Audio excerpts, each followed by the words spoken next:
Sí, le tenemos que dar la bienvenida a nuestro invitado. Nos está esperando el politólogo Alonso Cárdenas para analizar lo que será hoy la juramentación del nuevo presidente de la República, el señor Francisco Sagasti. Partamos desde esta elección, ¿no?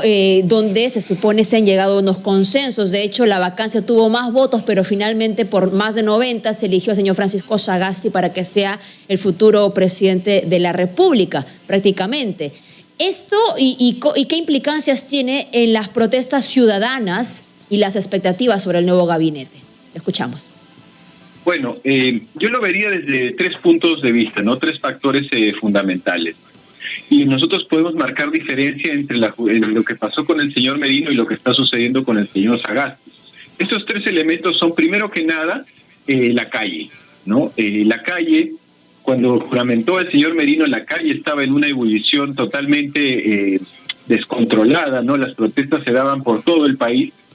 Cuando suma el señor Sagasti, la calle está mucho más tranquila, ¿no? Obviamente hay toda una agenda por abordar, por trabajar, por tratar, pero la diferencia es enorme, ¿no? Otro elemento claro y divergente es el ámbito internacional.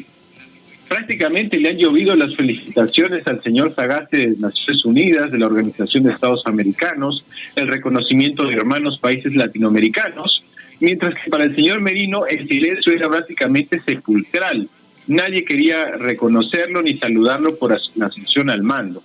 Y un tercer elemento también muy importante, más allá de la calle y el reconocimiento internacional, es la economía. El dólar con el señor Merino se disparó a niveles que no habíamos visto en 18 años.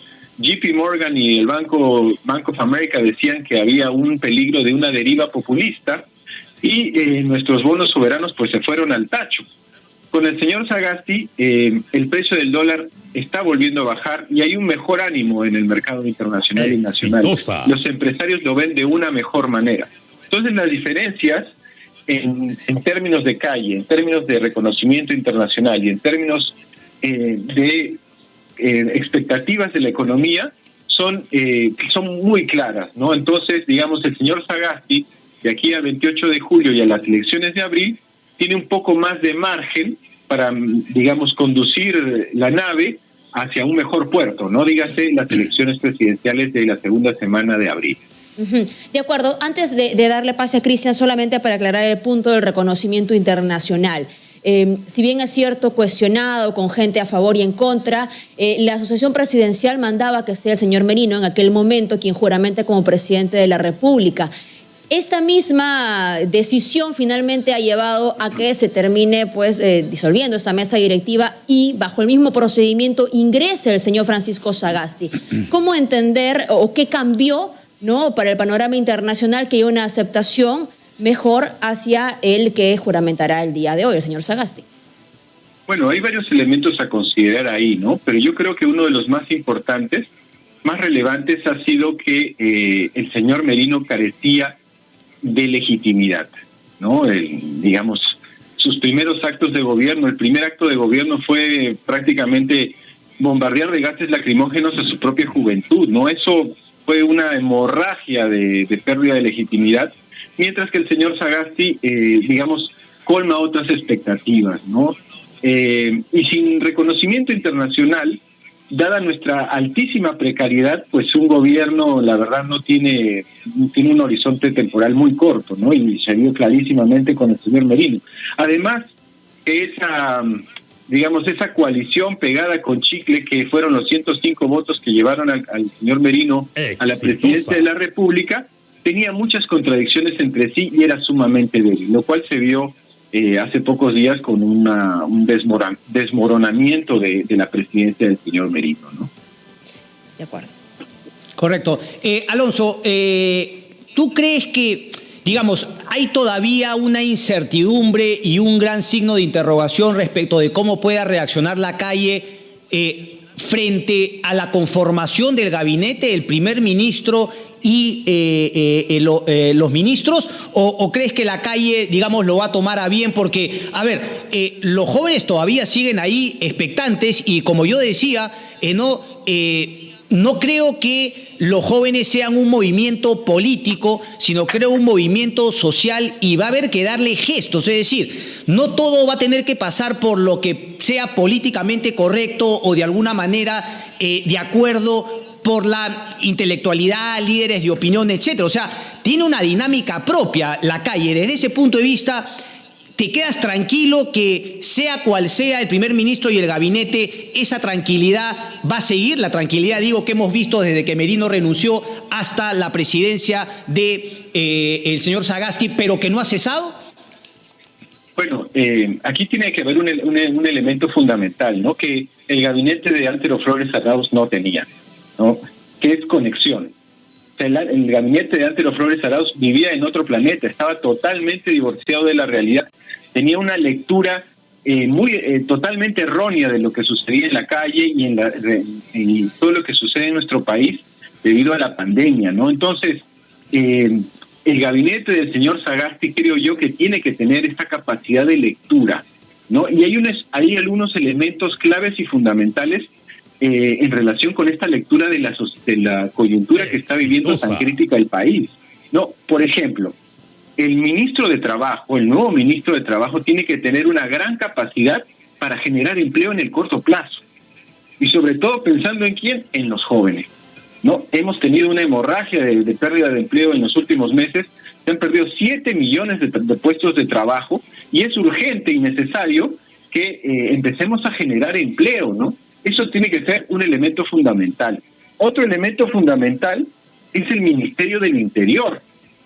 Usted lo ha dicho claramente en su intervención previa, que el Ministerio del Interior actuó de una manera desproporcionada y brutalmente contra la juventud, contra los manifestantes. Y a diferencia de las protestas del año 2000 y del 97 contra Fujimori, donde también hubo mucha gente joven, acá, digamos, tú puedes estar en medio de una protesta, transmitirlo por TikTok y te ve cualquier persona en cualquier lugar del mundo en tiempo real, ¿no? O sea, la evidencia de esa brutalidad está grabada, está difundida en medios y redes sociales, cosa que no sucedía antes y nuestras autoridades políticas no lo están entendiendo, ¿no? Otro elemento clave, obviamente, en el sector salud es prepararnos para la segunda ola, ¿no? Una segunda ola que probablemente se venga con todo en unos meses. Veamos lo que está sucediendo en Europa, por ejemplo, y nosotros tendríamos que estar preparados para eso, ¿no?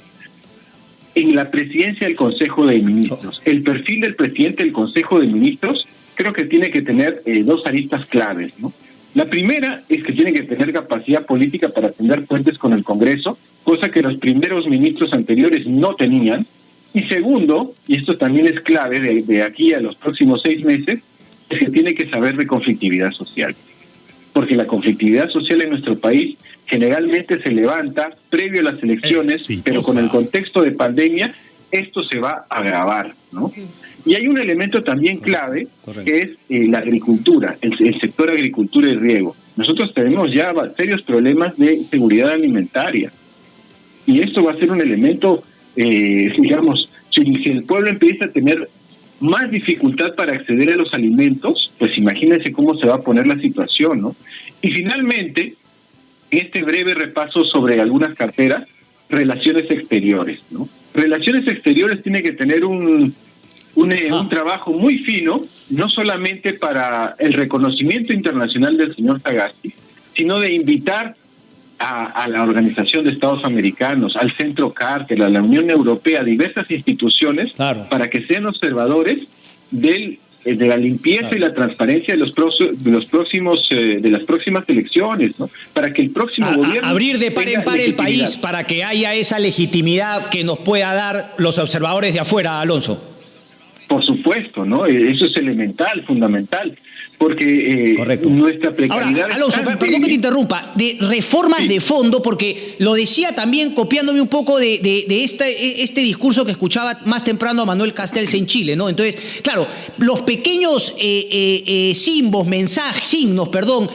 mensajes, señales, va a tener, digamos, la posibilidad de aquietar las aguas, pero momentáneamente. ¿Cuáles deberían ser las reformas de fondo? Porque me parece que estamos en una crisis de representatividad. Es decir, claro, se saluda que la gente salga a las calles, pero, digamos, si queremos seguir viviendo una democracia representativa, pues tenemos que cambiar la manera como se representa la gente. Entonces, ¿cuáles son esos temas de fondo? Partiendo nuevamente que yo veo esta dinámica más como una protesta, un movimiento social, que como uno político que quiere claramente soluciones políticas a la indignación que han sentido.